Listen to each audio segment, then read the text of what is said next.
तो hi guys, स्वागत है आपका मेरे इस सेकंड वीडियो में। तो फर्स्ट वीडियो में हमने देखा introduction to dissolution of partnership. अब सेकंड वीडियो में हम करने जा रहे हैं उसके ही रिलेटेड सम। तो सबसे पहले गाइस मैं आपको बता दूं, ये जो सम है ये हमने लिया है जो गवर्नमेंट की टेक्स्ट बुक आती है, महाराष्ट्र गवर्नमेंट की 12th की बीके की, उसमें से लिया गया है। फर्स्ट सम है। उसके अलावा आपको ये सम रिलायबल में भी मिल जाएगा। रिलायबल में भी फर्स्ट सम जो है वो यही है। तो सबसे पहले हम क्वेश्चन पे गौर करते हैं। क्वेश्चन में क्या क्या दिया है वो देख लीजिए। सबसे पहले बैलेंस शीट दी है, फिर बैलेंस शीट के बाद प्रॉफिट शेयरिंग रेशियो दिया है। प्रॉफिट शेयरिंग रेशियो 3:5, 2:5, दो पार्टनर्स हैं, सुशील एंड सुमित। फिर उसके बाद assets realised as follows. Assets को कैसे कैसे रियलाइज किया, मतलब कैसे कैसे बेचा, उसका इंफॉर्मेशन दिया है। फिर sundry creditors were paid ₹8,500 in full settlement. Sundry creditors को कितना दिया? 8,500 दिया। और last realisation expenses amounted to ₹500। तो रियलाइजेशन एक्सपेंसेस क्या है? रियलाइजेशन एक्सपेंसेस क्यों होता है, या फिर डिसोल्यूशन एक्सपेंसेस भी बोल सकते हैं इसको। ये क्यों होता है? क्योंकि dissolution is not an easy process. तो डिसोल्यूशन करने के टाइम हमको अपने सारे एसेट्स बेचने हैं और फिर वो एसेट्स बेचकर लाइबिलिटीज़ पे करना है। तो एसेट्स ऐसे ही थोड़ी बेच सकते हैं, ऐसे ही नहीं बेच सकते हैं। उनको बेचने के लिए अपने को एडवर्टीजमेंट करना पड़ेगा मार्केट में। तो वो एडवर्टीजमेंट का या फिर कोई भी लीगल प्रोसीजर करना पड़ेगा, उसका जो भी खर्चा है वो आएगा आपका रियलाइजेशन एक्सपेंसेस में। ठीक है। तो गाइज जैसा कि मैंने आपको बताया था, रियलाइजेशन में आपको तीन अकाउंट बनाना है कंपलसरी। एक है रियलाइजेशन, कैश एंड बैंक और पार्टनरशिप। कौन से कंपलसरी है? Realisation, cash and bank, partners capital. ये तीन आपको कंपलसरी बनाना है। और फोर्थ, अगर पार्टनर्स लोन अकाउंट अगर सम में होता है तो बनाना है। यहाँ पे हम देखेंगे इधर सुमित लोन अकाउंट करके हमें दिख रहा है। तो ये सुमित लोन अकाउंट कितना अमाउंट है? 2000। इसके लिए हमने एक फोर्थ अकाउंट बना दिया, सुमित लोन अकाउंट। पर ये सिर्फ एक लाइन का अकाउंट है, तो इसमें हमको ज़्यादा दिक्कत नहीं है, इसमें ज़्यादा मेहनत करने की ज़रूरत नहीं है। एक लाइन का छोटा सा अकाउंट बना दीजिए। फिर इसके आगे हम आ जाता है गाइस, अब हम सॉल्यूशन पे आ जाते हैं। तो लास्ट लेक्चर अगर आपने मेरा देखा होगा तो मैंने आपको एक शॉर्टकट बताया था, एक कोड बताया था, जिसमें मैंने बोला था ये है accounting procedure for the dissolution of partnership. क्या बोला था? Accounting procedure for the dissolution of partnership. क्या था वो कोड? तो इधर देखो, बाप के पैसों से लफड़ा सेटल कर। तो गाइस ये वाला कोड है, बाप के पैसों से लफड़ा सेटल कर। तो ये है accounting procedure for the dissolution. तो अकाउंटिंग प्रोसीजर कैसे सर, ये चीज़ कैसे अकाउंटिंग, ये कुछ भी लिखा है आपने, वो अकाउंटिंग प्रोसीजर कैसे बन सकती है? तो गाइस ये जस्ट हमारा शॉर्टकट है हमें रिमेंबर करने के लिए, ऐसा कुछ है नहीं, बट ये हमारा शॉर्टकट है। तो अभी बाप का मतलब क्या है? BAAP। तो BAAP में फर्स्ट B का मतलब है बैलेंस ट्रांसफ़र करना। तो जो भी आपको बैलेंस शीट दिया गया है उसमें बैलेंसेस है, वो बैलेंसेस रिस्पेक्टिव अकाउंट्स में ट्रांसफ़र करना। अब जैसे यहाँ पे दिया है बैंक, एसेट्स में बैंक दिया है 3000, तो ये क्या है? ये एसेट्स में दिया है, मतलब डेबिट बैलेंस है। तो इसको कैश एंड बैंक में हम ट्रांसफर करेंगे। ट्रांसफर कर लो, चलो। टू बैलेंस BD कितना है? 3000।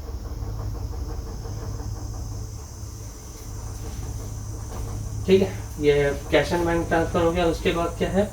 सुशील सुमित कैपिटल, मतलब पार्टनर्स कैपिटल। तो पार्टनर्स कैपिटल अकाउंट हमारे पास है, वहाँ पे हम इसको ट्रांसफर कर देंगे। ये इधर लाइबिलिटी में है, मतलब क्रेडिट बैलेंसेस, तो क्रेडिट बैलेंसेस इधर ट्रांसफर होंगे।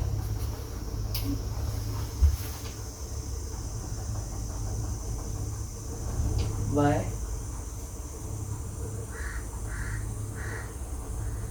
बैलेंस BD कितना अमाउंट है? सुशील का है 20,000,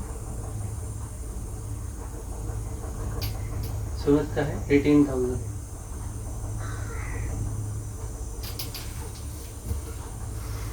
फिर इसके बाद और कुछ बचा बैलेंसेस में। हाँ, सुमित लोन अकाउंट, ये भी ट्रांसफर कर दो।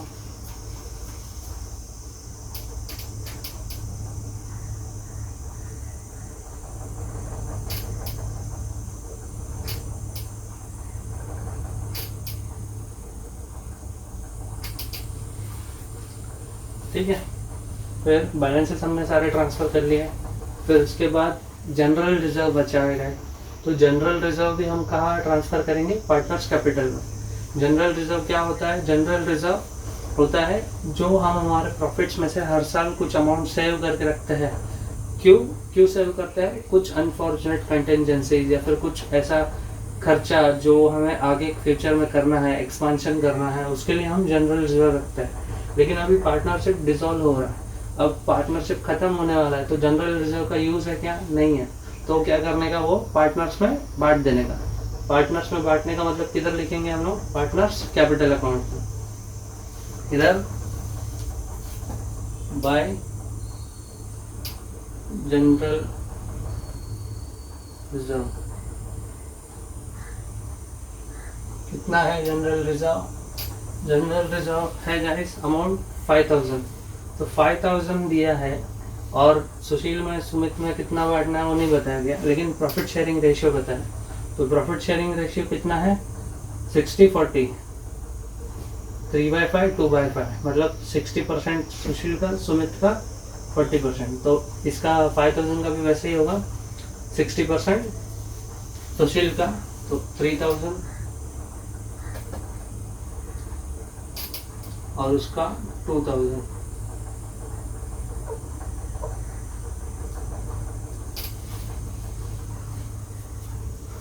ठीक है, फिर अभी हमने सारे बैलेंसेस ट्रांसफ़र कर लिए, तो अपना बाप में का बी हो गया। फिर क्या बोला है? ए। फिर है ए, तो ए का मतलब है नेक्स्ट स्टेप क्या है? एसेट्स एंड लायबिलिटीज़ को ट्रांसफ़र करना। क्या करना है? Will have to transfer all the assets and all the liabilities to realisation account. ठीक है, so these assets have debit balances, so we'll transfer them into realization debit. These assets have debit balances, so we transfer them into realization debit side. What I'll write is to sundry assets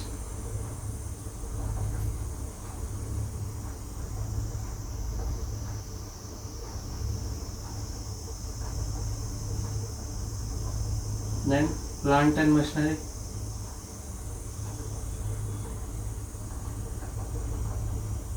I am writing shortcut for the plant and machinery, you write it full, stock and then debtors. So what is the amount? 15, 15, 22. 15, 15, 22. So we'll get total in outer column. What is the total? 15, 15, 22, 52.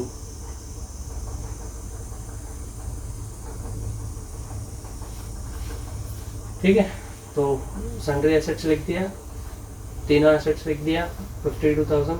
क्या किया हमने? Basically assets को उठा के realisation का debit में डाला। क्या किया? एसेट्स को उठा के रियलाइजेशन का डेबिट में डाला। ठीक है, तो सर आप बोलेंगे फिर बैंक को क्यों नहीं डाला? तो बैंक को ऑलरेडी हमने कैश एंड बैंक अकाउंट में लेकर गए हैं, वो बैलेंस है, तो वो हमारा वहाँ चला गया। तो बाकी जो बचे एसेट्स थे वो रियलाइजेशन के डेबिट में आ गए। फिर एसेट्स आ गए, फिर लाइबिलिटी को भी हमको रियलाइजेशन के क्रेडिट में ले जाना है। तो लाइबिलिटी कितना है? सिर्फ एक ही है, सन्ड्री क्रेडिटर्स, सिर्फ उसको वहाँ ले जाना है। तो सन्ड्री क्रेडिटर्स को वहाँ ले जाए,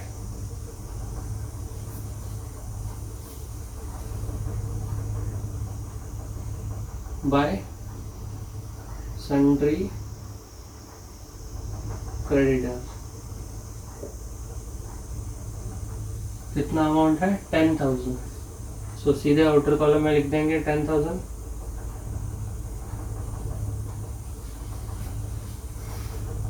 ठीक है, तो गाइस इस तरह से हमने बैलेंसेस ट्रांसफर कर दिया। जो भी एसेट्स थे वो डेबिट बैलेंस होता है, तो वो रियलाइजेशन के डेबिट में ट्रांसफर कर दिए। लायबिलिटीज हमने रियलाइजेशन के क्रेडिट में ट्रांसफर कर दिए, तो हमारा PAA हो गया। फिर वापस जो सेकंड ए है इसको हमें सॉल्व करना है। सेकंड ए का मतलब क्या होता है, पहला हमने किया बैलेंस ट्रांसफर, फिर एसेट एंड लायबिलिटीज ट्रांसफर, फिर सेकंड ए का मतलब है एसेट्स को सेल कर। क्या करना है, एसेट्स को सेल कर। रियलाइजेशन में हम लोग क्या करते हैं, रियलाइजेशन में हमारा फंडा क्या है, हमारा फंडा है एसेट्स को बेचकर लायबिलिटीज पे करना। जितने भी एसेट्स है उनको बेचना, लायबिलिटीज पे करना। तो अभी हमारा ये इम्पोर्टेंट स्टेप है, हमको एसेट्स को बेचना है और लायबिलिटीज पे करना है। तो एसेट्स कैसे बेचेंगे, जब एसेट्स बेचेंगे हम तो क्या एंट्री आएगा, तो एंट्री आएगा cash and bank account debit to realisation. क्या एंट्री आएगा, cash and bank account debit to realisation. मतलब जब एसेट बेचेंगे तो कैश एंड बैंक हम लोग रिसीव करेंगे, या तो कैश रिसीव करेंगे या तो चेक रिसीव करेंगे। तो और एसेट्स हमारे पास से निकल जाएगा, तो कैश एंड बैंक अकाउंट क्या होगा, डेबिट होगा। क्यों, रियल अकाउंट है, तो cash and bank account debit होगा। तो यहाँ पे लिख देते हैं कैश एंड बैंक के डेबिट में क्या लिखना है हमको, टू रियलाइजेशन। ठीक है, और रियलाइजेशन का क्रेडिट में आएगा कैश एंड बैंक। रियलाइजेशन के क्रेडिट में क्यों आएगा, क्योंकि each debit side should have equal credit effect. तो अभी मैं क्रेडिट इफेक्ट दे रहा हूं by cash slash bank account. फिर क्या आएगा, इधर तीनों एसेट्स आ जाएंगे, plant and machinery, stock, debtors. तो लेकिन इनका वैल्यूज क्या आएगा वो ध्यान दीजिए। वैल्यूज जो इधर है वही आएगा कि उधर नहीं, इधर हमारा values as per book value, लेकिन हमारा ये वैल्यू जो है एसेट रियलाइज्ड एज फॉलो, जो सम में नीचे दिया गया होता है, वो वैल्यूज हमें उधर लिखना है। क्यों, क्योंकि जब हम मार्केट में किसी एसेट को बेचते हैं रियलाइज डिसोल्यूशन के टाइम पर, तो ज़रूरी नहीं कि हमको जो एसेट का जो बुक वैल्यू है वो मिले। ऐसा हो सकता है कि हमें उसका वैल्यू कम मिल सकता है। तो अगर कम मिल रहा है मुझे वैल्यू, तो मुझे वही लेना पड़ेगा। तो प्लांट एंड मशीनरी का वैल्यू किधर है, कितना है 12,000, इधर कितना है 15, तो हमको लेंगे 12, स्टॉक 14, डेटर्स 20। तो ऐसे ले लो सारे, plant and machinery 12,000, stock 14,000, debtors 20,000। तीनों का टोटल आउटर कॉलम में ले लिया, 12, 14, 28, 26 एंड 46, तो 46,000 आ गया। ठीक है, तो यही 46,000 इधर कैश एंड बैंक में जाएगा डेबिट साइड में।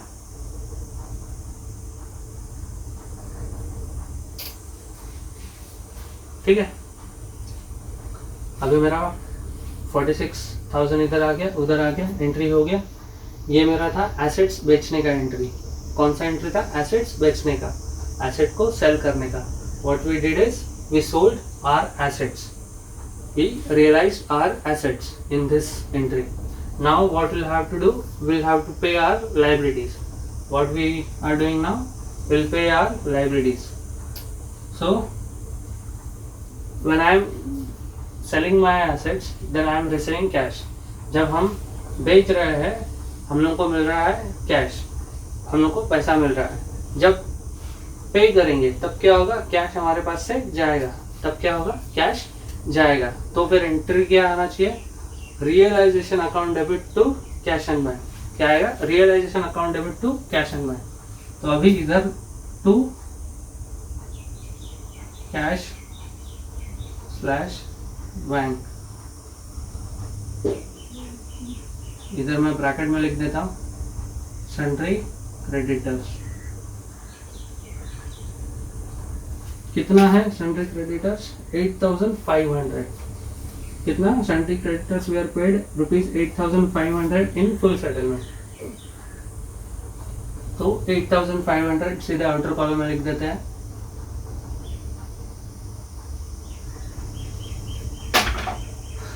फिर कैश एंड सन्ड्री क्रेडिटर्स को पेमेंट कर दिया। क्या किया? रियलाइजेशन के अकाउंट में टू कैश एंड बैंक लिखा। अभी इसका सेकंड क्रेडिट इफेक्ट देना है हमको, कहाँ देंगे? Realization account debit to cash and bank बोला, तो रियलाइजेशन का अकाउंट का डेबिट में टू कैश एंड बैंक लिख दिया। अभी कैश एंड बैंक का क्रेडिट में बाय रियलाइजेशन कितना अमाउंट है? 8500।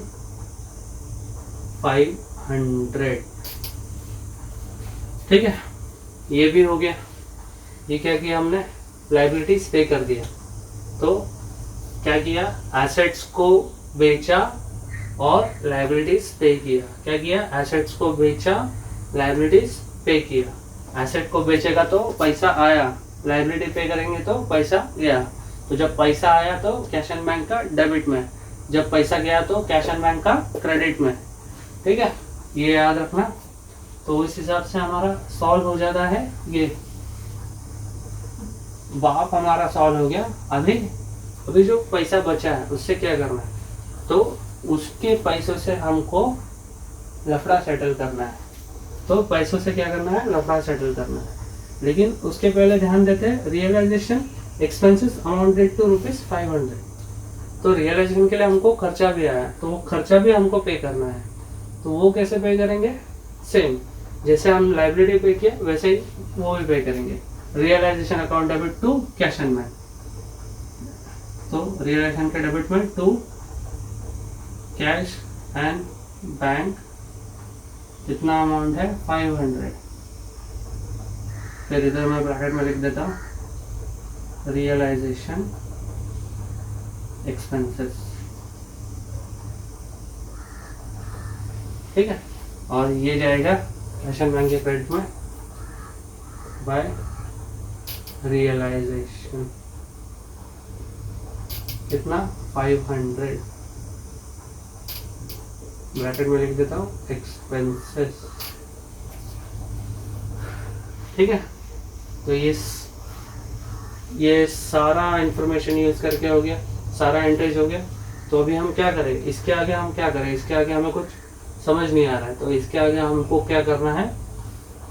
रियलाइजेशन अकाउंट जो है इसमें हमको प्रॉफिट और लॉस फाइंड आउट करना है।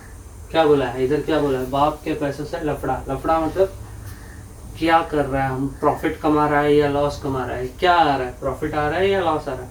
वो हमको ढूंढना है। तो कहाँ ढूंढेंगे? वो रियलाइजेशन अकाउंट में। तो पहले क्या करेगा? तो पहले देख कौन सा साइड ग्रेटर है टोटल। तो अभी कौन सा साइड ग्रेटर है? अगर मैं क्रेडिट साइड का करूँ 10 + 46 56,000 आ रहा है। इधर का टोटल है 56 और इधर का 8,500 500 9,000 9 + 52 61। तो ये ग्रेटर है। तो अभी ये टोटल लिख।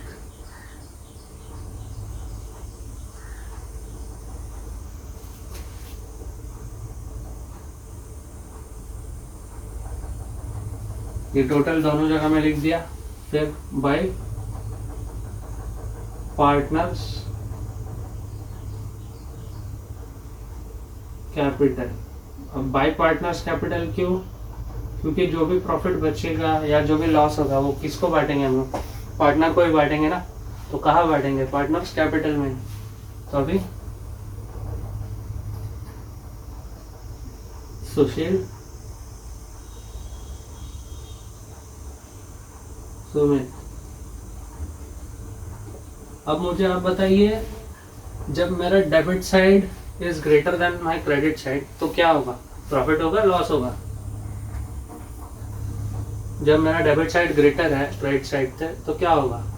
हमेशा लॉस होगा। क्या होगा? जब debit side is greater than credit side तो लॉस ही होगा। तो ये क्या है? बांट रहे हैं हम, लॉस बांट रहे हैं। तो 61 माइनस 56 5000।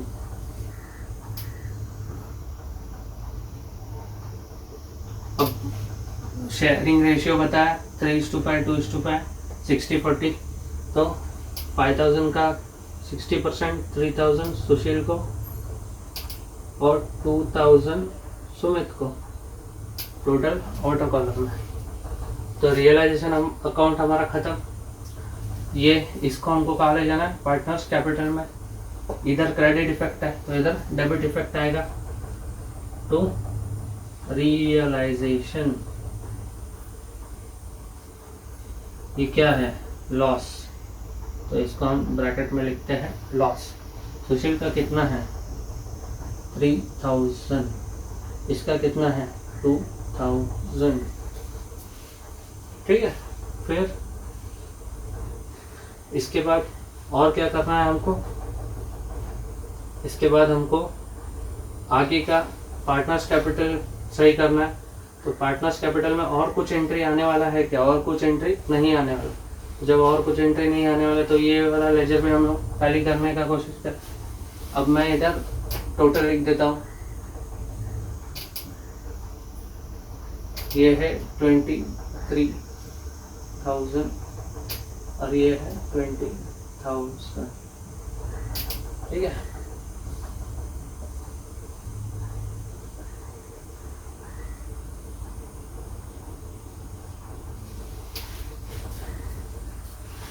ठीक है। तो अभी इसका भी बैलेंस निकालो। तो अभी ये जो भी इसका बैलेंसिंग फिगर होगा, ये बैलेंसिंग फिगर हम लोग क्या करेंगे, बैलेंस निकालते बैठेंगे नहीं, अभी डिसोल्यूशन कर रहा है। तो जो भी इसका जो भी पैसा आएगा वो हम कहाँ देंगे, कैश एंड बैंक में दे देंगे पार्टनर्स को। तो टू कैश स्लैश बैंक, इधर आया 20,000, इधर आया 18,000। तो ये हमको कैश एंड बैंक को लेके जाना है। हमने कहाँ लिखा है, पार्टनर्स के डेबिट में टू कैश एंड, तो अभी ये कैश एंड बैंक के क्रेडिट में जाएगा बाय पार्टनर्स कैपिटल।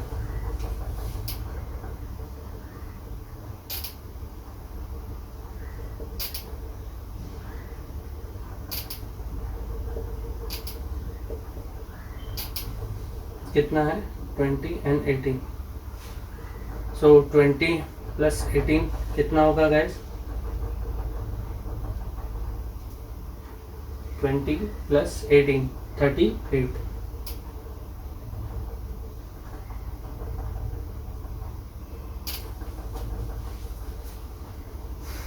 ठीक है, अभी इधर का बैलेंस भी हम वहाँ लेकर गए, तो बचा क्या, तो अभी बचा सिर्फ ये सुमित लोन अकाउंट।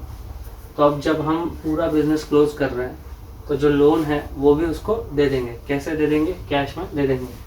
तो हम लोग सेटल कर देते हैं उसका भी, टू कैश स्लैश बैंक 2000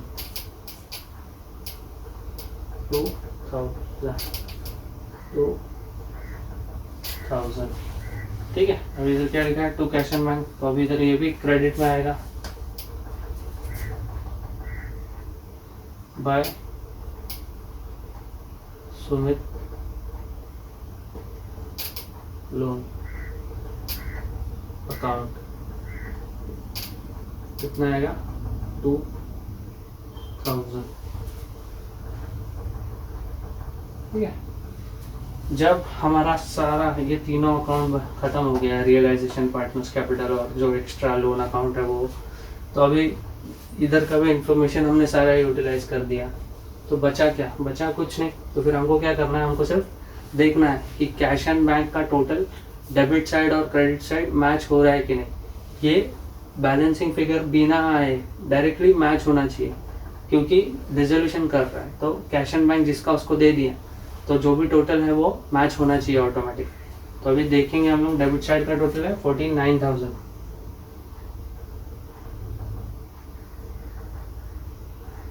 3 + 46 49,000। फिर क्रेडिट साइड का कितना है वो हम देख रहे हैं अभी, 38 प्लस 2 40, 40 प्लस 8,500 48,500 प्लस 500 49,000। तो हमारा दोनों साइड का टोटल मैच हो गया है। तो जब हमारा दोनों साइड का टोटल मैच हो गया है, इसका मतलब हमने सम बिल्कुल परफेक्ट किया है। तो गाइस, मैं जानता हूँ कि मेरा हैंडराइटिंग काफ़ी ख़राब है, लेकिन अब मैं सजेस्ट करूँगा कि आप कंसेप्ट पे ध्यान दें। अगर आपको मेरे वीडियो से कंसेप्ट समझ में आ रहा है, मैं सम क्या पढ़ाना चाह रहा हूँ वो समझ में आ रहा है, तो आपको इतनी दिक्कत नहीं होगी। और दूसरी बात, और जिन्हें ये टॉपिक है, जैसे 12th के जितने भी स्टूडेंट्स हैं, उनसे प्लीज़ और प्लीज़ मेरा वीडियो शेयर कीजिएगा। उन्हें मेरा चैनल सब्सक्राइब करने के लिए कहिए, उनके लिए काफ़ी यूज़फुल है। मैं पूरा सिलेबस इस पर पढ़ाने वाला हूँ, वीडियोस में पढ़ाने वाला हूँ। तो guys, thank you for watching this, और please do share and subscribe to my channel. Thank you very much.